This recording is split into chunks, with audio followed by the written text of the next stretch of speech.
የምትመለከቱት የምታደምጡት ልዩ የመዝናኛ ዝግጅት ታዲያስ አዲስ ይሰኛል። ከሀገሩና ከባህር ማዶ ሁሉም አዳዲስ ነገር ይቀርባል።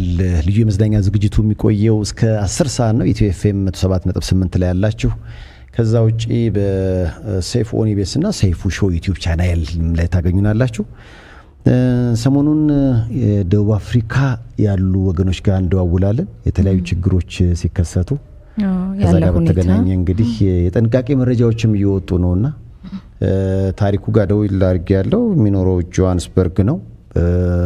ከዛም ሆነ አጫጭር ዜናዎችን ስለሚሰራ እና ደግሞ የካሜራ ስራ ላይም ስላለ ለመረጃዎች በጣም ቅርብ ስለሆነ ምንድነው የተፈጠረው ልለው ነው። እንደምን አለ ታሪኩ?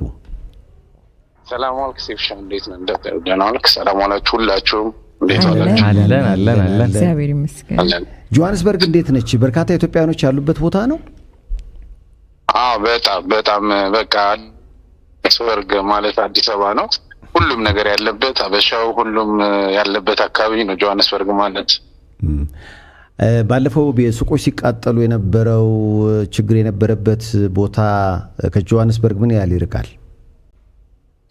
ጆሃንስበርግ 1000 ኪሎ ሜትር ነው የሚርቀው። ባለፈው ምናልባት የእንትን ሚስቴክ ነው መሰለኝ የተፈጠረው፣ ልጁ አላወቀም። ደርባን ነበር ያለ። ደርባን ከጆሃንስበርግ 400 ምናምን ኪሎ ሜትር ነው።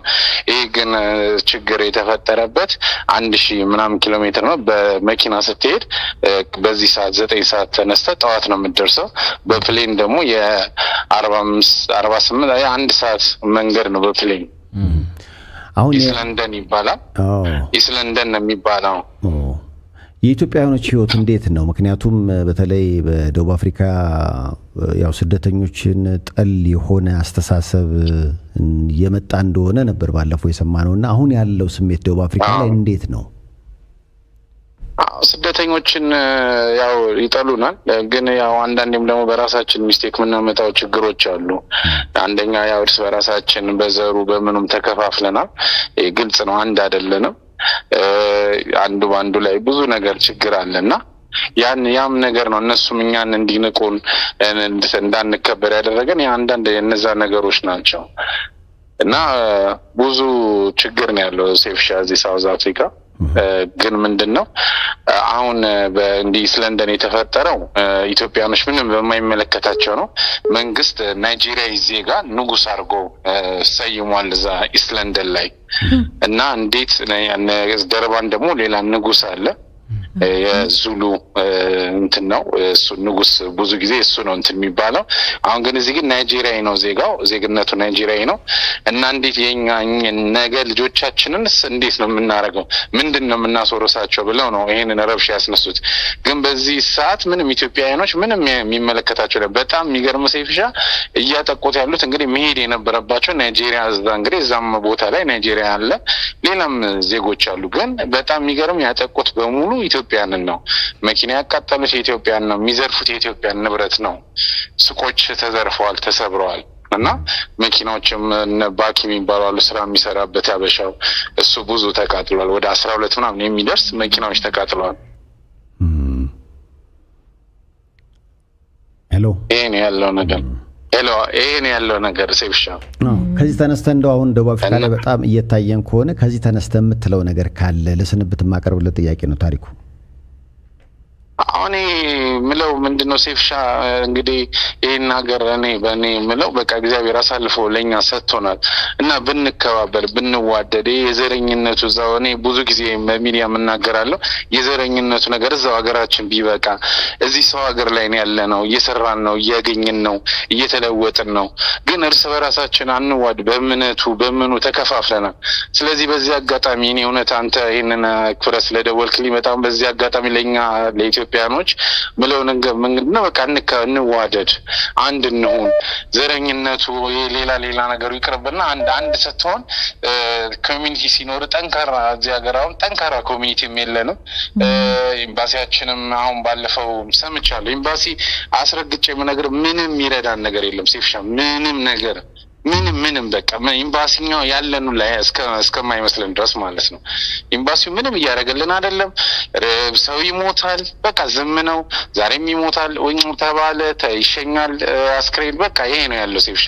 ኤምባሲ ምንም የሚያደርግልን ነገር የለም፣ ምንም አይነት ነገር እና በዚህ አጋጣሚ ኤምባሲዎች እንደው በከሰሙኝ እባካችሁ ቀረብ ብላችሁ ህዝቡን ተጠይቁ። ምንድነው በምን የተነሳ ነው ሁላ ነገር የሚሆነው ብለው ህዝቡን እንትን ቢያናግሩ ደስ ይለኛል። ሴፍሻ 16 ጥይት ከዚህ ዓለም በሞት የተለየው ከደቡብ አፍሪካ የመጣው ወገናችን ዛሬ ስራ ተቀብሩ ዛሬ እንደሆነ ሰምቼ ነበር። ተሳስቻለሁ? ልክ ነህ። የነጋውን ሳምንቱ ነው፣ ሐሙስ ለታ ነው ያ እንትን የደረሰ አደጋው የደረሰበት። ሄሎ አው ሰማለሁ። ቀጥል። ሄሎ አይሰማም? ሄሎ አይሰማም? ቀጥል። ተቋረጠ። ሄሎ ተቋረጠ። እሺ ቀጥል። እና ይሄ አደጋ እንግዲህ የደረሰበት ሐሙስ ለታ ነው ባልታወቁ በጣም ወንዴ ማለት በጣም ጥሩ ሰው፣ መልካም ሰው፣ ሁሉ ቦታ ላይ የሚገኝ የተቸገረ ሰውን ሳፖርት የሚያደርግ ምንም በቃ ከሰው ጋርም ጸብ የሌለው ሰው ልጅ ነው እና አጋጣሚ ይሄ ነገር ተፈጸመበት እና ዛሬ እንግዲህ ከትላንት ወዲያ ነበር የተሸኘው። ዛሬ ቀብር እንግዲህ ኢትዮጵያ ይደረጋል። እዚህ ደግሞ ላይቭን ያ ቤተሰብ እንግዲህ እዚያውን የቀብሩን ስነስርዓት በላይቭ እያየን ነው ያለ ነው። ሴፍሻው ያው እንግዲህ ነገሮች እንዲስተካከሉ እንመኛለን። ታሪኩ ነገ ጥሩ ይሆናል ብለን እናስባለን። ራሳችሁን ጠብቁ። እግዚአብሔር ከሁላችን ጋር ይሁን። አዳዲስ ነገሮች ሲኖሩ እንደዋወላለን። ለጥሩ ነገር ለመደዋወል ያብቃን ታሪኩ።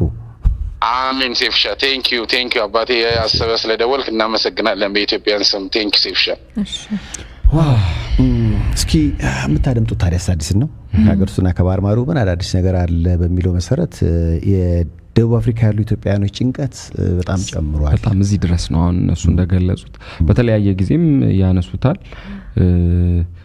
እንግዲህ በውጪ ከሚደርስባቸው ጫና ባልተናነሰ መልኩ እንግዲህ አሁን ሰሞኑን እያናገርናቸው ያሉት ከደቡብ አፍሪካ የሚልኩልን መልእክት እርስ በርስም እንደዚሁ መከፋፈሎች አሉ። ሶ አንድ ሆኖ ነገሮችን ፋይት ለማድረግ የሚያስፈልገው ማበር ነው፣ አንድ መሆን ነው። ስለዚህ ልዩነታችንን እንደው ለተወሰነ ጊዜ እንኳን ወደ ጎን እናድርገውና አንድ በመሆን ቢያንስ ከሀገር ውጪ ነው ያሉት ገባ፣ እኛ ሀገራችን ውስጥ ነው ያለነው አይደል? የተወሰነ መከፋፈል። እነሱ ግን ፋይት የሚያደርጉት ከብዙ ቦታ ነው። እንግዲህ የናይጄሪያ ዜጋ ነው መጥቶ የተሾመው አይደል? እነዚህ አጥቂዎች ግን መተው ያጠቁ ያሉት ኢትዮጵያውያን ነው። ናይጄሪያዎችም በርግጥ መጠቃት የለባቸውም። ግን ለምንድን ነው ኢትዮጵያውያን እየተጠቁ ያሉት? በተለየ ሁኔታ አብሮነት ስለሌላቸው ነው? ምንድነው? የሆነ ስራ ይሰራ በጣም ያው ኢትዮጵያውያን በስራ እንታመም ውጭ ላይ እና ለምጥም ለመለወጥ ነው ሁሉም ሰው የሚሄደውና ሰርቶ ትንሽ ያዝ ያደርጋል። ትንሽ ያዝ ስታደርጊ ደግሞ ሰው አይን ውስጥ የመግባት እድልሽ ይጨምራል። ስለዚህ ህንጻዎችን ይገዛሉ፣ ራሳቸውን ለማሻሻል ይጥራሉ። ከዛ ባሻገር ከዛ ደግሞ ጠላት ራሱ የራሳችን ሰዎች ደግሞ እሱ ክፍተት ይመስለኛል ማለት ሙሉ በሙሉም ባይሆን ይሄ አብሮነቱ ያለ መኖሩ በተወሰነ መልኩ ክፍተት ፈጥሮብናል እያለ ነው ወንድማችንምና ያው ዞሮ ማን እንደ ሀገርና እንደ ሀገር ልጅ አይደለ? የትም ሆኖ ደግሞ የሀገር ልጅ የማርጅ ነው የሚባለው። ዋን ላቭ ብለናል። አንድ ፍቅር ነው የሚያስፈልገው።